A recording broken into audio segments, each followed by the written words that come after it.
Hello students, 10th Maths Chapter 2 Numbers and Sequence example 2.32 இந்த வீடியோல பார்க்கலாம். Find the sum of 0.40 plus 0.43 plus 0.46 plus etc plus 1. இப்போ SN கண்டுபிடிக்கணும். நம்மளுக்கு L கொடுத்துட்டாங்க அப்படின்னா ஒரு வேற ஃபார்முலா இருக்குது. என்னதுன்னா SN is equal to n by 2 into A plus L. அந்த ஃபார்முலா தான் இந்த சம்ல யூஸ் பண்ண போறோம்.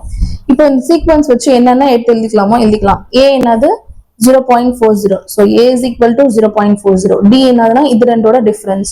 So T2 minus T1 which is equal to 0.43 minus 0.40.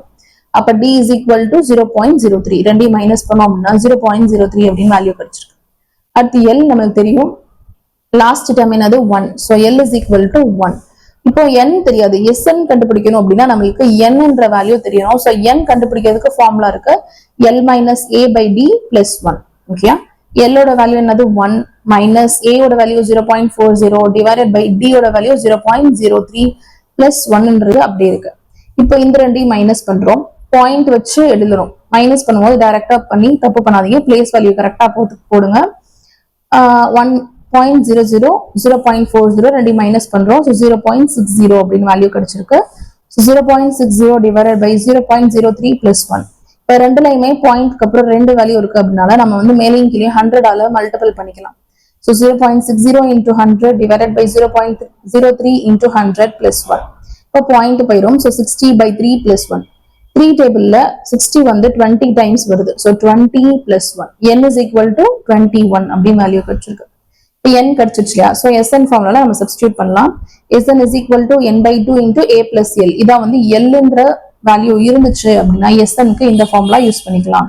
இப்போ n என்னது 21 கண்டுபிடிச்சிருக்கோம். ஸோ 21 by 2 into A ஓட வேல்யூ என்னது 0.40 பிளஸ் L என்ன கொடுத்துருக்காங்க 1. ஓகே, இப்போ இந்த ரெண்டையும் அடிஷன் பண்ணோம் அப்படின்னா 21 by 2 into 1.40 இதையும் கேன்சல் பண்ணலாம். ஸோ கேன்சல் பண்றோம், மல்டிபிளிகேஷன்ல இருக்கனால இது 1 டைம் வருது. இப்போ வந்து 14 அப்படி இருக்கலாம். 14 வந்து எத்தனை டைம்ஸ் வரும்? நம்மளுக்கு 7 டைம்ஸ் வருது. இப்போ 70 நம்மளுக்கு பாயிண்ட்டுக்கு அப்புறம் 2 0 இருக்கு அப்படின்றனால இப்போ 70 இருக்கு அப்படின்னா 1 2 ரெண்டு பிளேஸ் வேல்யூ தள்ளி வருது. ஸோ 0.7 நம்ம வச்சுக்கிறோம். இப்போ 21 into 7 அப்படின்னா 147. ஓகேயா? இப்போ எத்தனை பாயிண்ட் தள்ளி இருக்கணும்னா ஒரு பாயிண்ட் தள்ளி இருக்கணும். ஸோ 14.7 அப்படின்னு எழுதிக்கிறோம். இப்போ எஸ் 21 is equal to 14.7. இதோட இந்த சம் முடிஞ்சு. தேங்க்யூ.